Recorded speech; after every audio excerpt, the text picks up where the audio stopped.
Hello everyone, আমি শকুন্তলা। আবার একটি ভিডিওতে তোমাদের সবাইকে স্বাগত। কিছু কিছু মানুষ আছে যারা আলগা পিরিত দেখাতে ভালোবাসে। তারা নিজেদের স্বার্থ সিদ্ধি আর সুবিধা ছাড়া কিছুই বোঝে না। আবার তারাই নাকি মানুষের থেকে আশা রাখে মানুষ তাদেরকে সম্মান করবে। এরকম আশা রাখে কি করে? আবার কিছু কিছু মানুষ অন্যের বিচার করতে ভালোবাসে, এদিকে নিজের বিচার কে করে তার ঠিক নেই। আবার নিজের ঘরের নোংরা পরিষ্কার না করে অন্যের ঘরের নোংরা কেন পরিষ্কার করছে না সেই সব নিয়ে মাতামাতি বেশি তাদের। তো তোমরা আমার গলাটা শুনেই বুঝতে পারছো আমার গলাটা খারাপ হয়ে গেছে। দুদিন ধরে শরীরটা খুব খারাপ লাগছে, তবুও আমি এখন ভয়েস দিতে বসেছি। এটা দেওয়া জরুরি না হলেও হয়তো আবার জরুরিও হতে পারে। যাই হোক, কম বেশি মেয়েদের বিয়ের পর এটাই স্বপ্ন থাকে যে আমরা নাকি রাজরানী হব, কিন্তু এদিকে তো আমার হাজবেন্ড আমাকে চাকরানি বানিয়ে রেখে দিয়েছে। জন্যই দুবেলা ধরে কুড়াই তুলছে। অনেকে আমাকে বলে তুমি দোকানে বসো তো তুমি সেজে গুজে বসতে পারো না। আমার সাজে মানেই সময়ের দরকার, আর সেই সময়টুকুও আমার হাতে নেই। একটু দেরি হলেই এমন খ্যাক করে, আর সেই ইচ্ছেটুকুও করে না। এই বয়সে যদি সাজতে নাই পারলাম, বুড়ো বয়সে তো সেজে লাভ নেই, কারণ সেই সময় সেই সাজটা তো মানাবেই না।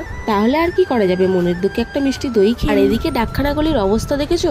রাস্তা পুরো ভেঙে একদম পাহাড় করে দিয়েছে। তবে ভাঙা দরকার ছিল। এখানের মানুষ এতই উন্নত যে একটা চেম্বার করার মতনও তাদের জায়গা নেই। এখানে যত মানুষের পেটের ওই নোংরা আছে না, সব ওই নালিতে এসেই পড়ে। আর একবার যদি বৃষ্টি হয়, নালির ওই নোংরাগুলো রাস্তায় এসে সাঁতার কাটাকাটি শুরু করে দেয়। আর রাস্তা যেহেতু একটাই, মানুষের তার উপায় নেই, ওই রাস্তার উপর দিয়েই মানুষকে হেঁটে হেঁটে যেতে হয়। আর ওই জন্যই মানুষের অত রোগ জ্বালা হয়। আর নোংরা জিনিস সবসময় নোংরা জায়গাতেই মানায়, রাস্তাঘাটে মানায় না। তবে যিনি এই কাজের দায়িত্ব নিয়েছে তাকে অসংখ্য ধন্যবাদ জানাই। তবে সকালবেলা কুড়াওয়ালা যে কুড়ার গাড়ি নিয়ে গানটি চালিয়ে আসে, সেই গানটি এবার সার্থক হবে। আর বাড়িতে এসে দেখি শাশুড়ি মা গরম গরম পরোটা বানিয়েছে। তো আর কি দেরি না করে ফটাফট খেয়ে নিলাম। আর রাতের খাবার আমাদেরকে এক এক করেই খেয়ে নিতে হয়, না হলে সবাই মিলে একসাথে খেতে গেলে অনেক লেট হয়। তার নাম 12টা বেজে যায়। যদিও এখানে 12টায় খাবার খাওয়া মানে অ্যাভারেজ টাইম, তাহলেও শরীরটাকেও তো দেখতে হবে। এত রাতে খাবার খাওয়া কি ভালো? আর কদিন ধরেই নিচে থেকে হুকুম আসছিল ল্যাপটপটাকে চার্জে দেওয়া। ইস ম্যাকো, এত ধুলো জমেছে, আগে এটাকে বিছানা থেকে সরাই, না হলে বিছানা শুধু ধুলো ধুলো হয়ে যাবে। আর একে কতবার বলেছি যে কোনো জিনিস এমনি এমনি রেখে দিলে হয় না, কিছুতে একটা প্লাস্টিকে পুড়েও তো রাখতে পারলে এত ধুলো জমতো না। এই জন্যই বলে দোকান গোছাতে ছেলেরাই পারে, আর ঘর গোছাতে শুধু মেয়েরাই। যাই বাবা, একটু কুলারের হাওয়া খেয়ে। আবার এক এক সময় কুলারের হাওয়া তো গায়েই লাগে না,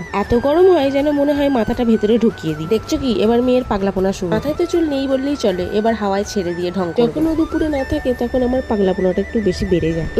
পাগলাপোনা কথাটা আমার নয়, পাগলাপোনা কথাটা তোমার। যারা আমার ভিডিও দেখো তারা তো মনে মনে ভাবো যে আমি পাগলাপোনাই করি। আবার অনেকেই দোকানে এসে বলো তুমি এই খাচ্ছিলে, এই বলছিলে। যদি আমার ভিডিও ভালো লেগে থাকে তাহলে একটা লাইক অন্তত করে দিও। আজকে এখানেই শেষ করছি, টাটা।